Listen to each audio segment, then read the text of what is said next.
Ek wil vandag kom deel in die boek van Haggai. Waarvoor was Haggai gestuur? Wat was God se boodskap en opdrag deur sy profeet Haggai aan sy mense? Om dit te verstaan, moet ons ook verstaan watter tydperk het Haggai gelewe. Dieselfde tydperk as Ester en Nehemia. Dis die tyd toe die volk vanuit ballingskap teruggestuur is na Jerusalem toe. Maar nie sonder uitdagings nie. Daar was van die Jode wat nie in ballingskap weggevoer was nie, wat steeds in Jerusalem was. Nou, 'n volk wat in ballingskap is, kom nou terug, opgewonde, wat uiteindelik is hulle vrygemaak van slawerny. Hulle kan weer hulle eie landerye, hulle eie huis het, maar daar's niks nie. En onmiddellik kom hulle terug en besef, maar ons sal hierdie land moet bou. Ons sal die land moet bou, ons sal moet arbeid, ons sal moet huise maak, sodat ons slaapplek het.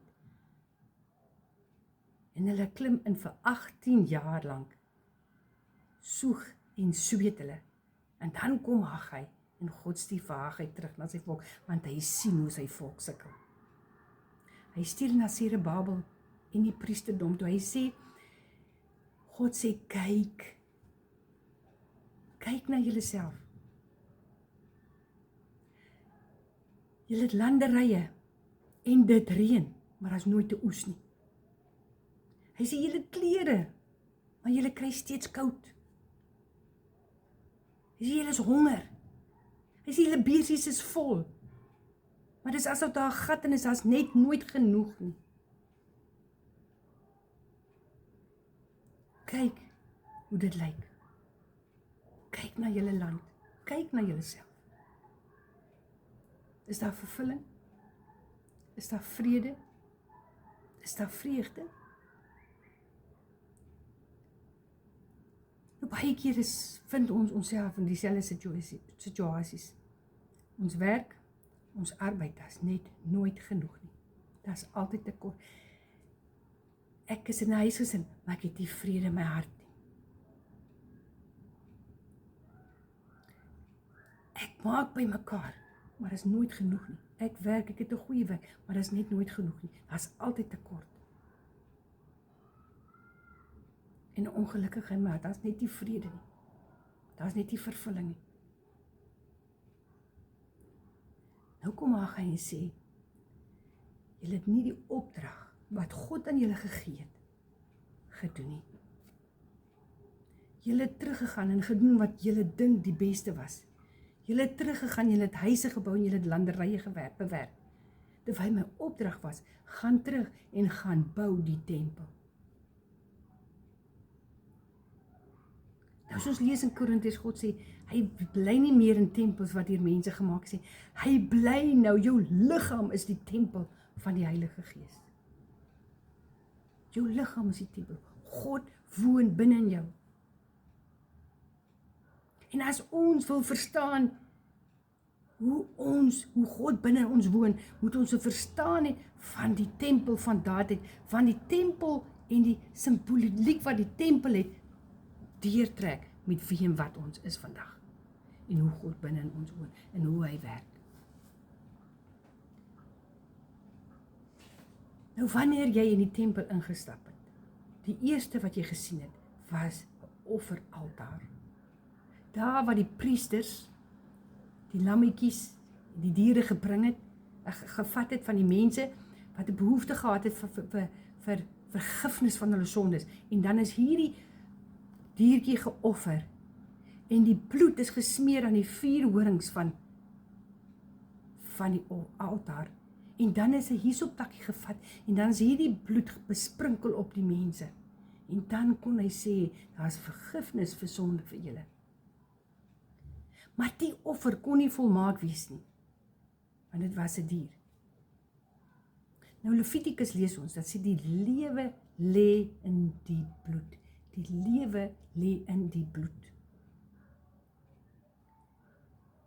Nou alles wat God doen, naaap die Satan. Ek luister na 'n getuienis van 'n vrou wat vanuit satanisme, sy is gebore in 'n huis van satanisme, en hoe God haar gered het. en haar raak gesien het. En sy vertel net so ietsie van die offers wat hulle gebring het. Babietjies wat nooit verklaar is nie, want hulle moes bloed vloei om die krag te kan hê. Soos die bloed moes vloei vir krag. En hoeveel te meer krag lê in die bloed van Jesus Christus. Soos wat die altaar hoër was as enige ander meublement wat in daardie voorhof was. So is ook Golgotha hoër en op 'n heuweltjie geplaas waar Jesus geoffer is en waar sy bloed gevloei het. Hulle sê hy was 'n lam ter slagte. Hy sê hy was so verbrysel dat hy onherkenbaar was. En sy bloed het gevloei sodat die volmaakte offer vir ons kan wees. En ek dink baie keer dat ons as kerk nie die krag van die bloed van Jesus verstaan nie. As die Satan dan bloed laat vloei vir krag vir hulle, hoeveel te meer is die bloed wat vir ons gevloei is. Dink wat baie na in ons hart was in Suid-Afrika, is die storie van Jocelyn wat verkoop is vir Moetie. Want bloed moet vloei. 'n hartseer storie. En as ek aan dit dink, dan sê ek, Jesus, dankie dat U my offer was. Dat U die offer was en dat U bloed gevloei, sodat ek kan lewe uit die krag van die Heilige Gees, om met U bloed te lewe in U bloed lê. En as die priesters dan hierdie bloed van die lam gespat het oop die mense, dan het die bloed op hulle lywe kom sit. As teken van vergifnis vir hulle sondes. Maar ons lam is eenmaal geslag en die seun van God was genoeg, sodat ons in die nuwe belening die koninkryk van God kan lewe, omdat sy bloed voldoende was, die volmaakte lam. Wat het die bloed van Jesus? Wat lê in die bloed van Jesus? Wat het ek en jy ontvang in die bloed van Jesus? Ek het groot geword. My ma het altyd hierdie liedjie gesing, want daar is krag, wonderwerkende krag in die bloed van die lam. En met die tyd het die kerk afgestomp geraak. En ek dink ons het die krag van die kruis, die waarde van dit nie besef nie. En daarom kan ons nie vloei, hy sê, my volk gaan ten gorde wies gebrek aan kennis. Ons kan nie vloei en groei, nie omdat ons nie weet nie. Ons het 'n gebrek aan kennis, ons weet nie die krag van Jesus Christus nie, wat binne in ons woon nie. Want soos wat die priesters die druppeltjies bloed gespat het op die mense, so kom Jesus ook, hy sê, ek is die lam, nou gaan julle nie meer offers bring, en dat die bloed gespat word op julle uiterste nie, en dat julle sekere reëls en regulasies moet volg.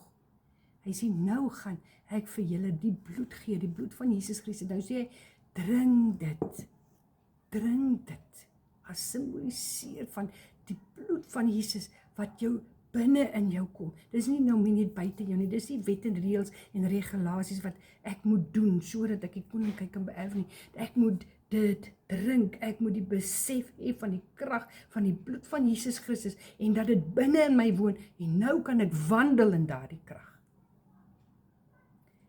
'n groot ding wat steel by ons, die krag van Jesus Christus, is dat ons nog lewe in die ou bedeling, wat dink dat dit wette en regulasies is, wat maak dat ek in krag wandel. Ek doen die regte dinge, of ek voel altyd skuldig. Daarom kan God my nie gebruik nie, want ek het altyd verkeerd wat ek doen. Wanneer ek dit sê, dan sê ek dat die bloed van Jesus Christus nie nodig is nie, en dat die bloed van Jesus Christus my reinig van alle sondes nie.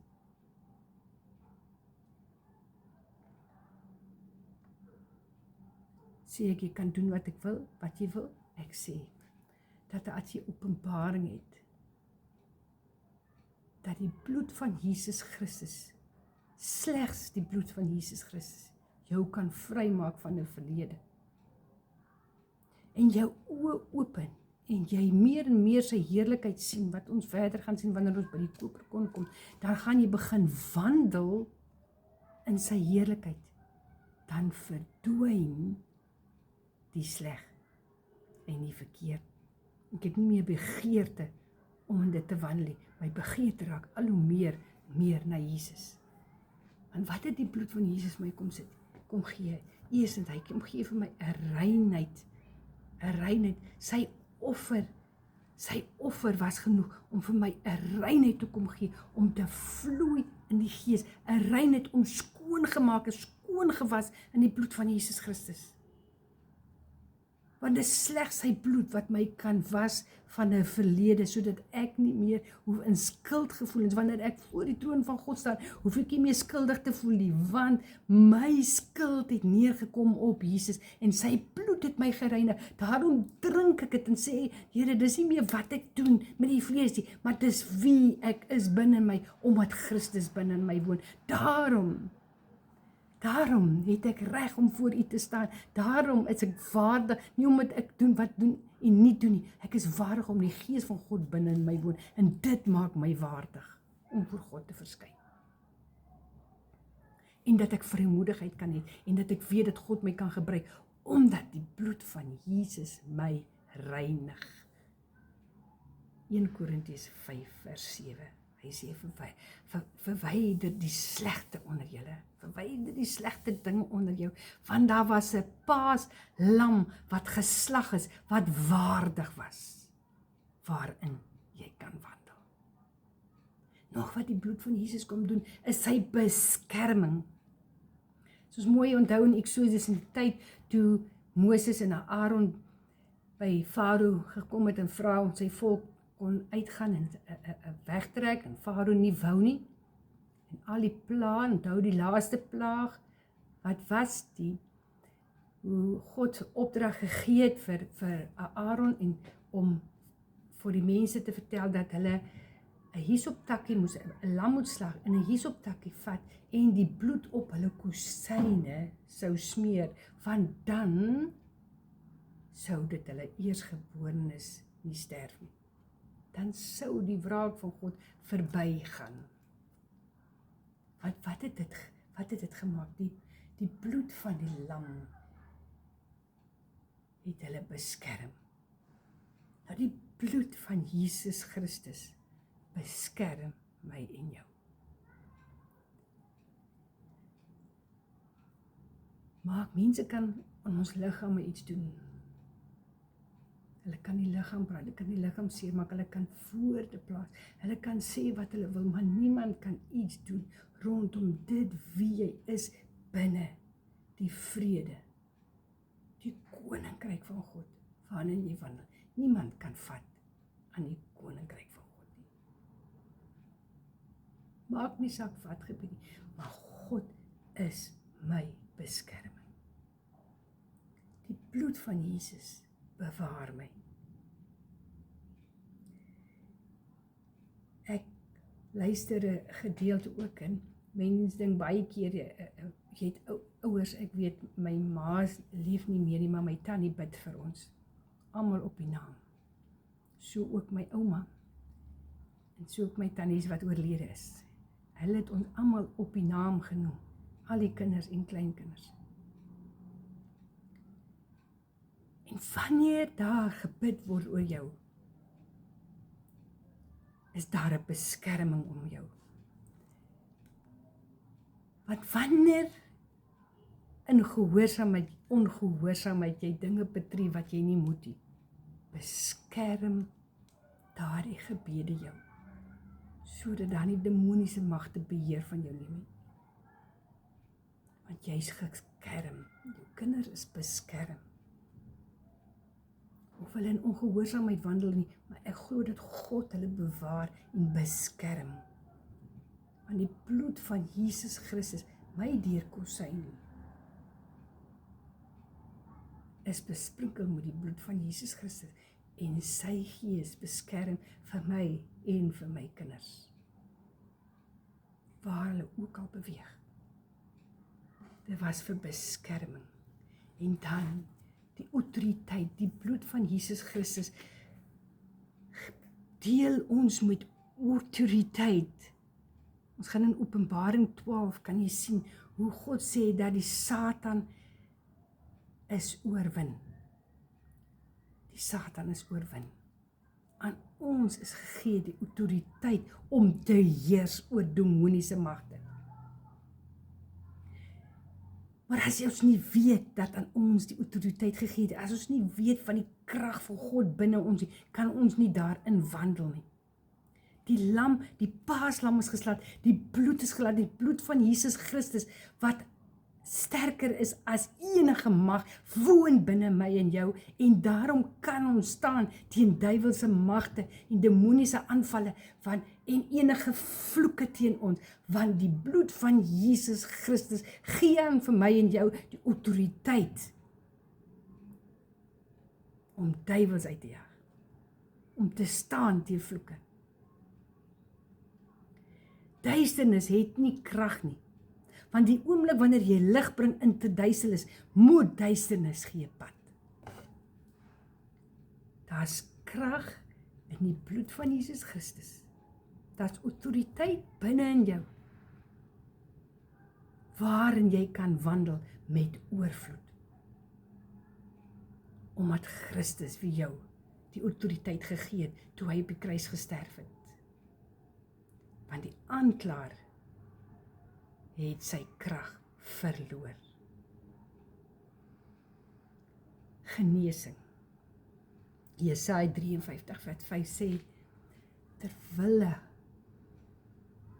sy liggaam is verbrysel, terwille van ons. Sy liggaam is verbrysel, sodat ons in genesing kan stap.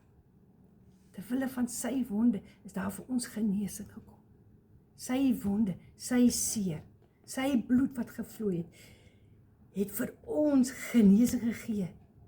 Nou vra ons nou maar, hoekom is daar dan nog siektes? As ons die krag van die bloed besef, gaan ons kan wandel in genesing, want dis wat God vir ons, dis ons erfdeel, dit op Golgotha, toe hy sterf het, hy dit vir ons kom gee.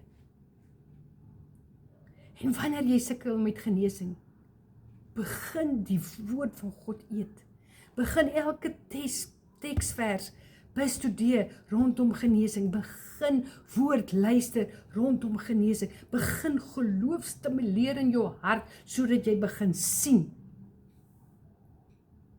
Want geloof kom deur die gehoor van die woord van God.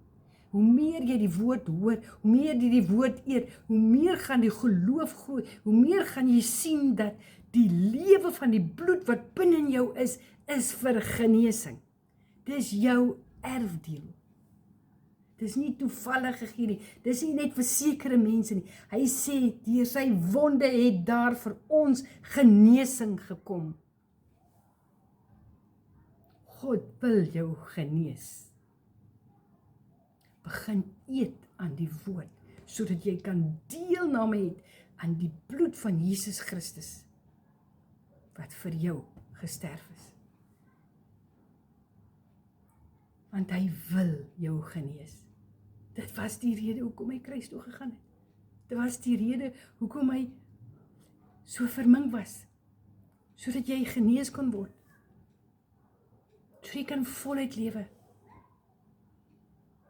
Want dis wat sy bloed ook vir ons kom gee, dit is hy absolute vrede, wat elke verstand te bowe gaan.